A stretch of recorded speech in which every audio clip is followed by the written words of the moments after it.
Bienvenidos a este curso de Teoría de las Formas de Gobierno. Mi nombre es Daniel Paz y voy a acompañarlos en este curso. El objetivo general va a ser estudiar el desarrollo de las clasificaciones de la forma de gobierno, es decir, vamos a llegar a estudiar cómo los grandes pensadores han clasificado las distintas formas de gobierno. Pero no se va a tratar solo de memorizar fechas y nombres, se va a tratar de entender cómo cada autor construye su tipología, qué criterios usa y sobre todo qué juicio de valor esconde esa clasificación. Recordemos que cuando hay una tipología hablamos también de ideología. Tenemos dos objetivos concretos. Primero, vamos a examinar no solo a describir las tipologías, eso implica compararlas, encontrar similitudes y diferencias. Y segundo, vamos a investigar esa doble función llamada descriptiva, clasificar lo que ya existe, y prescriptiva, decidir lo que es bueno o malo.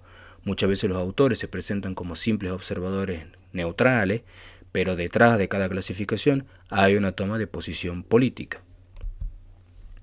Este va a ser el contenido de todo el curso. Vamos a atravesar distintos autores.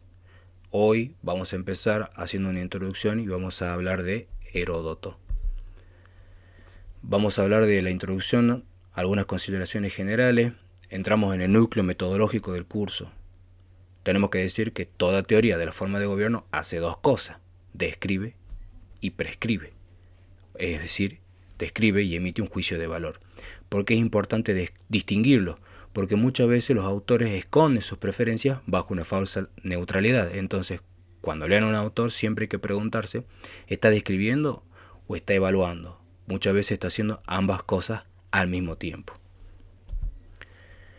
Entonces tenemos la misma tipología, puede usarse de dos maneras: sistemática y axiológica.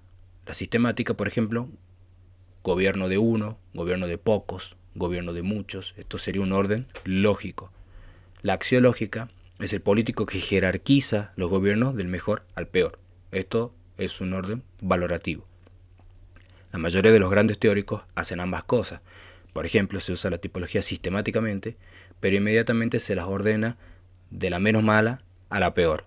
Ese orden no es neutral, sino que quiere que prefieras una en detrimento de otra.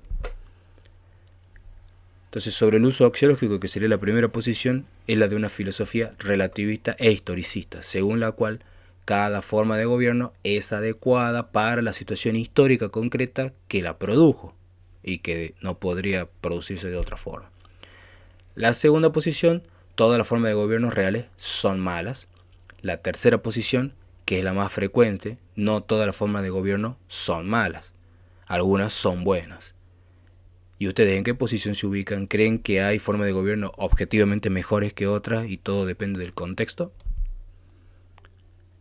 Para hacer la introducción tenemos que seguir hablando ahora de Heródoto, quien fue un historiador y geógrafo griego, que nos va a relatar una discusión entre personajes ficticios como Otanes, Megabizo y Darío, donde se discute acerca de cuál es la mejor forma de gobierno a instalarse en Persia. Heródoto es un historiador y geógrafo, como dije recién, es el primero que intentó narrar los hechos humanos con método, pero en el pasaje de su obra Historia nos va a regalar el primer debate documentado sobre las formas de gobierno. Cambises II fue el segundo rey del imperio persa, que fue hijo de Ciro el Grande, que reinó aproximadamente entre el 530 y el 523. Entonces tenemos la discusión para ver qué era lo que se instauraba después de la muerte de Cambises en Persia. Los personajes ficticios defienden un tipo de gobierno. Otanes defiende el gobierno de muchos, que nosotros conocemos como democracia. Megabizo, el gobierno de pocos, que sería la aristocracia. Y Darío, el gobierno de uno, que sería la monarquía. Cada uno de estos tres personajes se presenta como defensor de una forma de gobierno, que podríamos llamar las clásicas. Y no clásicas porque nos han transmitido esto los escritores clásicos, sino también porque se han vuelto verdaderas. Entonces pensemos un poco la escena. Estamos en Persia, en el año 522 a.C. aproximadamente, murió el rey Cambises y tres nobles persas discuten qué forma de gobierno instaurar para reemplazar a la monarquía. Entonces, ¿por qué es tan importante este fragmento? Por tres razones. Primero, muestra que ya en el siglo 6 a.C., los griegos y los persas en este relato ya reflexionaban sobre las virtudes y los defectos de cada régimen. También porque no hay una respuesta que sea obvia. Cada personaje da argumentos racionales y muy convincentes. Y porque anticipa la clasificación clásica de 6 formas, 3 buenas y 3 malas. Entonces tenemos primero a Otanes. Fragmento. ¿Cómo podría ser cosa ordenada un gobierno monárquico si el monarca le está permitido hacer lo que quiera sin responder ante nadie? Su propuesta es la igualdad de derechos y el sorteo de cargos. El contraste entre monarquía, considerada en su aspecto negativo, que sería la tiranía, monarquía sería la connotación positiva del gobierno de uno y tiranía sería la connotación negativa del gobierno de uno. Entonces el contraste entre monarquía en su connotación negativa y el gobierno del pueblo, así como fue expuesto por Otanes, es el contraste entre un gobierno que sería irresponsable, el tirano, y por tanto naturalmente arbitrario, y un gobierno fundamentado en la igualdad frente a las leyes y en el control del pueblo sería su propuesta. Toda decisión es sometida al voto popular, y en consecuencia ni irresponsable ni arbitraria. El tirano es sinónimo en este caso de prepotencia, de envidia, de maldad. Todavía más, mientras la tiranía es caracterizada por atributos psicológicos, el gobierno del pueblo se caracteriza acá por un instituto, el sorteo de los cargos. Este instituto reposa en la idea de la absoluta igualdad de los sujetos, por lo que desde el inicio, como se ve y como se va a poder ver más adelante, los dos conceptos, el de gobierno popular y el de igualdad, se llaman uno al otro. Únicamente si se tiene presente la igualdad de los sujetos, el sorteo no es arbitrario, ya que como los sujetos son iguales, uno vale lo mismo que el otro. Por lo que respecta a Megaviso, debe indicarse que el gobierno popular está caracterizado por atributos psicológicos. En este caso, el gobierno popular es el irresponsable. Pero más importante es que de los dos gobiernos rechazados, el de muchos y el de uno, es decir, rechaza la democracia y rechaza la monarquía, el gobierno popular es juzgado peor que el monárquico. Esta comparación nos ofrece un ejemplo bastante claro de la graduación de las constituciones tanto en el bien como en el mal, de la que ya se habló en la introducción.